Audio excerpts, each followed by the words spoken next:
That looks good.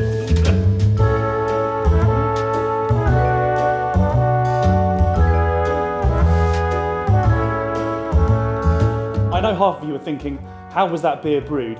And the other half are thinking, how many of those can this idiot fit in his mouth? Well, don't worry, we'll get to that. This is a brilliant beer. One of my best. I really like sweeter and higher ABV stouts, and I've got no issues at all with lactose and wacky flavours. And also, a bit of a confession, I'm a bit of a Clawhammer Supply fanboy, and this is one of their recipes. If you haven't visited their channel, go check it out now. Well, not now, at the end of this video.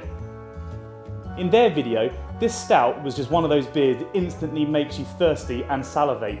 And the one takeaway point that Clawhammer made was to double the amount of marshmallow, which we've done here, and they toasted them with a gas blowtorch, but we're going old school with a wood fire. Also, I've upped the lactose to get the final gravity into the 1030s. It is sweet, but then a marshmallow is nothing but sweet, plus a little vanilla and maybe some gelatine too, of course. Welcome to the brew day. Unfortunately, I do have those two hyenas hanging around. I'm on lapel mic, so hopefully you won't pick up too much of it, but Ed and Gandhi are in the background. Anyway, it's been a while since I've brewed on a sort of a starter kettle. Without the reset capability, I'm going to be stirring for the first 45 minutes of the 60-minute mash. I'll be stirring a lot, like every 5 minutes at least, just to make sure that there's no clumps. And I'm just extracting as much of the sugars as possible.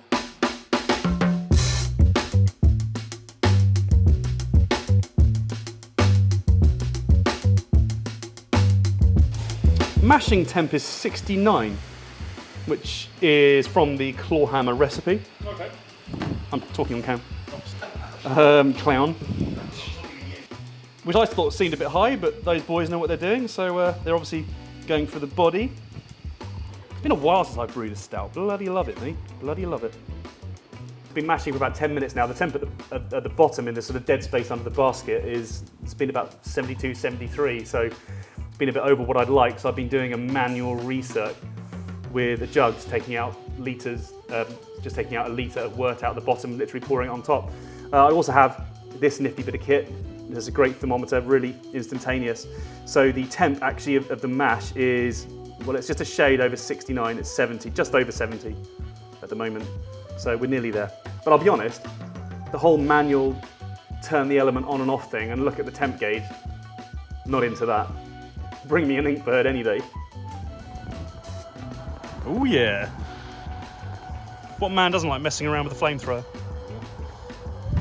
What do you think of the fire, Matt? It's quite fire, isn't it? Amazing. That'll toast them marshmallows, nice. Stouts with a high proportion of roasted barley can end up being a little bit too acidic. So I just want to check that this is within my range of 5.2 to 5.4, courtesy of my Milwaukee MW102 Pro temp meter. And yeah, 5.25 to 5.29. So we're good, so slap and bang in the middle of that range.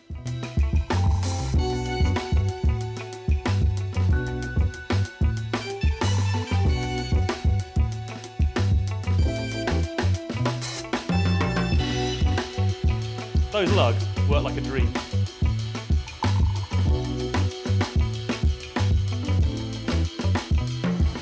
Oh yeah.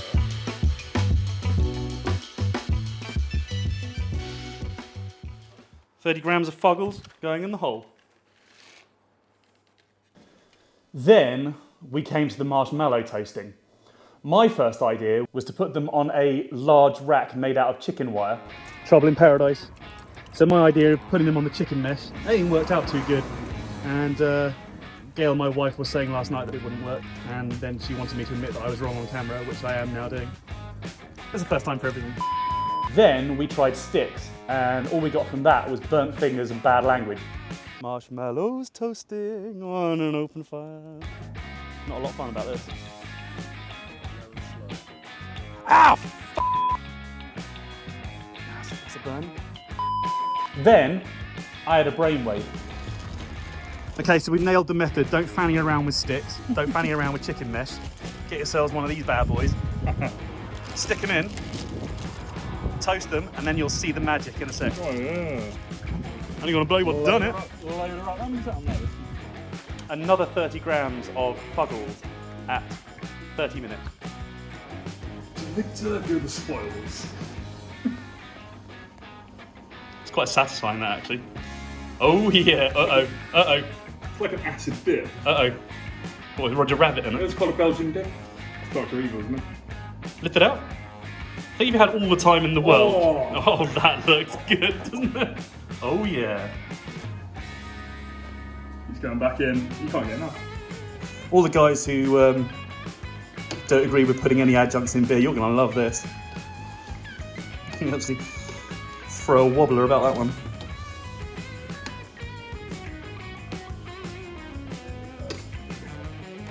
Okay, lactose. Have you not used lactose before? Milk sugar? It doesn't ferment, so the sweetness remains after fermentation. So it adds sweetness to the beer and adds a nice creamy mouthfeel. Bosh. A horse at the stable. Right, yeah, that's the boil over. Cut the power. Haven't used an immersion chiller in a while. Oh, she is syrupy. Absolute crude oil. How many barrels would you like, sir? And that, my friends, is 1090 on the nose. Original grab. Bubbling crude. We had a little bit of an issue with transferring to the fermenter. Some of the char debris was causing the ball valve to block, so we kept having to spike it with the temperature probe. Sanitized, obviously.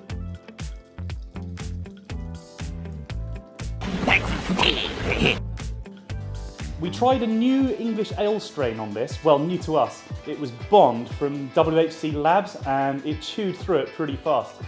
I chose it because it's nice and clean and will let the malt and marshmallow do the talking. 25 grams of WHC Bond. You have a field day with that yeast. You turn that engine oil into sweet marshmallow nectar. After fermenting for 2 weeks at 20 degrees, I cold crashed for 3 days and most of the char debris dropped, but not all. Then I kegged and returned it to the brew fridge for a month conditioning at 19 degrees. The reason for this is to smooth it out and take off any of the rough edges. It was hard, I wanted to drink it, but I powered through. Let's have a bit of a comparison with this. This is one of the only marshmallow beers I'm aware of. It's a porter by Tiny Rebel Stay Puft. Probably many of you know it. It's 5.2%. So it's a bit weaker than that one. That one's 7%. It's thinner, you can tell that already. It's got more marshmallow aroma, but if I didn't know any better, I would say that was an additive. That's not real marshmallow. It's got a real hint of something, I don't know, extract. There is a hint of fakeness in the Stay Puft, which we just don't get with this one.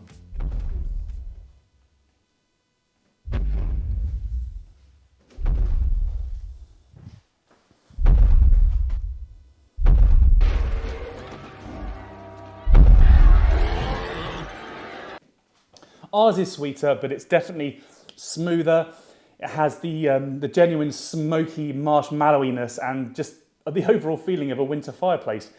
I think the only learning points for next time, and you guys, is if toasting your marshmallows over a fire, I would definitely use a net when kegging to catch the bits of char, or just use one of those little inline filters.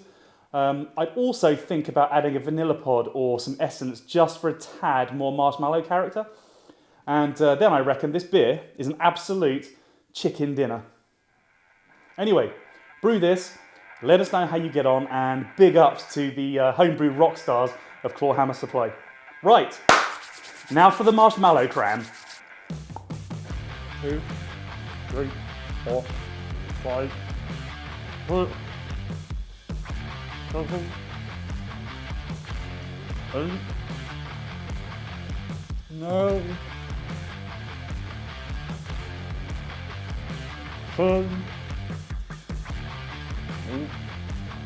4,